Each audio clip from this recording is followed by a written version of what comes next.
Todos bem-vindos e bem-vindas a mais uma contação de histórias. Eu sou Mary Daisy, contadora de história da Biblioteca Carlos Moliterno, e esse é o projeto Contando Histórias em Casa. Esse mês de novembro, esse projeto está trazendo para vocês histórias que falam sobre o nosso povo, a nossa herança africana. E hoje vamos contar histórias lembranças da Vanessa Alexandre. E essa coleção faz parte da Nossa Terra. É uma coleção linda que ela fez contando várias histórias muito legais.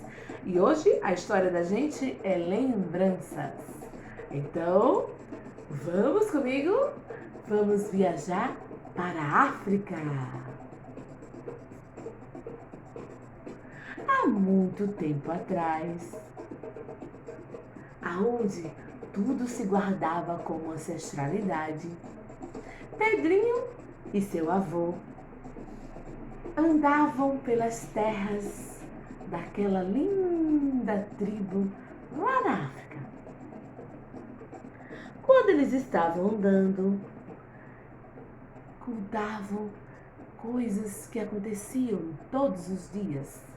E o seu avô, um grande contador de histórias, sempre contava a história do baobá, uma planta, uma árvore linda com raízes fortes. Essas raízes eram ficadas na terra e ela era muito forte. O seu avô sempre dizia: Pedro, Pedro, seja como o baobá, que mesmo diante de tantas diversidades da vida, não perde as suas raízes, não perde a sua história. Pedro era muito pequeno, não entendia o que o seu avô estava falando, mas guardava no coração porque tinha muito respeito aos seus ancestrais, que era a tradição do seu povo, os ancestrais passarem suas histórias de geração para geração. E Pedro todos os dias ia caminhando com seu avô, vendo os pés de baobá e escutando as grandes histórias e as grandes lições. Só que ele não sabia que algo muito triste ia acontecer na sua vida. Pedro, assim como outros de sua linda aldeia, foram escravizados. Foram tirados da sua terra sem nem ao menos saber para onde iam.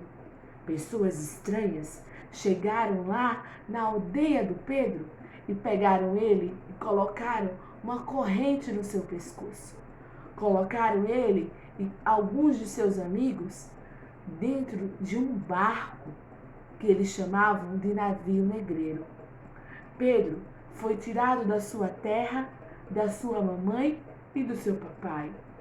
Ele chorava tanto, tanto, tanto, porque ele não sabia o que ia acontecer com ele, nem aonde ele estava.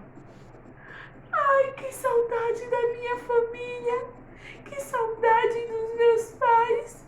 Por que eu estou aqui? O que eu fiz?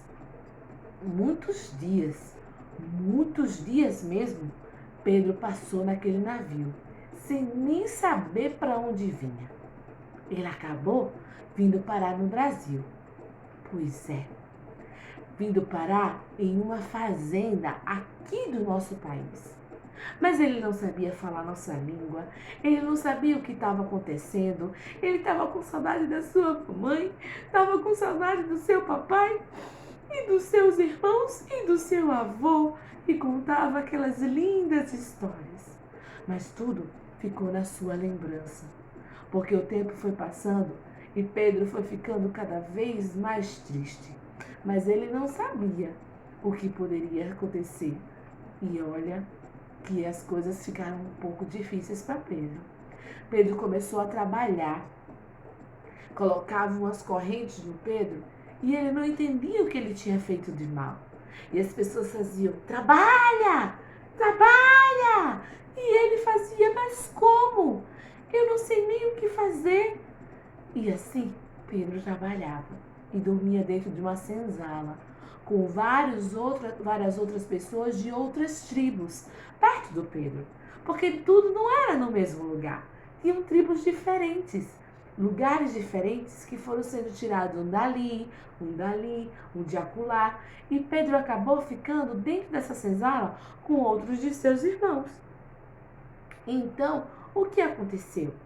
Ele ficou lá morando na senzala, ele dormia de noite e trabalhava de dia. Só que aquilo não era vida para ninguém. Além de trabalhar sem um centavo receber, o Pedro ainda levava chicotada. Pois é, minha gente, já pensou que triste? Chicote nas costas, só porque ele estava cansado de trabalhar. E às vezes ele ia ajudar os seus colegas e também levava chicotada porque tinha ido ajudar. Isso não era vida para ninguém. Ele sonhava com a sua liberdade e ficar livre de novo, como ele era livre lá na sua terra. Ele sonhava em ver sua mamãe novamente, o seu papai novamente. Então, junto com alguns dos outros colegas, eles fizeram reuniões secretas e se juntaram. E o maior sonho da vida deles era conquistar a liberdade.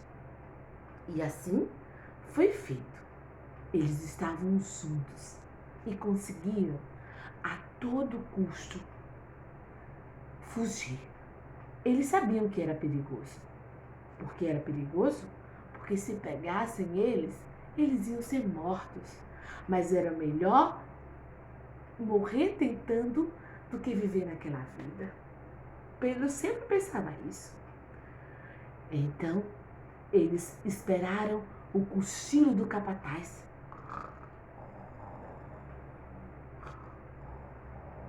E fugiram, gente. Fugiram. Foram pelas matas. Passaram por tanto perigo, mas conseguiram chegar num lugar que eles diziam que era o lugar que eles podiam morar. Era o Quilombo dos Palmares, um lugar de tradição, de história, de cultura daquele povo. Lá no Quilombo, todo mundo era livre novamente. E lá ele conheceu uma linda menina chamada Iaiá. Iaiá, ela era linda e os dois acabaram se apaixonando. E tinha festas, tinha muita coisa boa no Quilombo. Lá, tudo que plantava era dividido entre todos. Zumbi e Dandara tomavam conta daquele quilombo. E todos os negros que moravam ali eram livres. Eles podiam cultuar aquilo que eles acreditavam, viver a partir das suas crenças e serem felizes e construir famílias. Foi lá no Quilombo que Pedro construiu mais outras lembranças e guardava no seu coração as histórias de seu avô, as histórias da sua África e de todo o seu povo.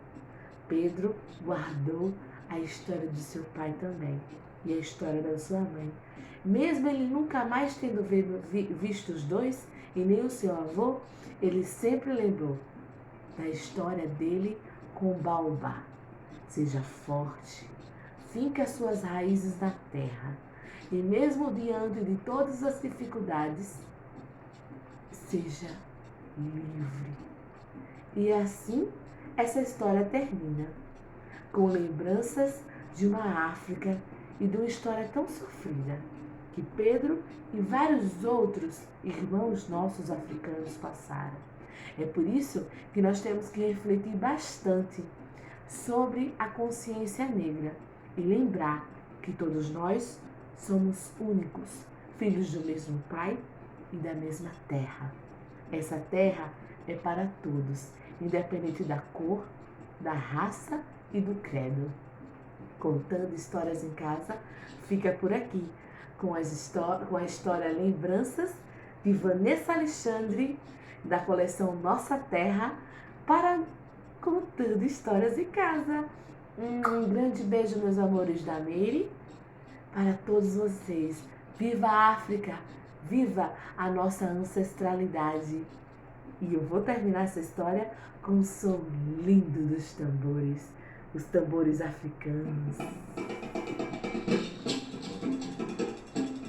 Contando histórias em casa, no mês da consciência negra.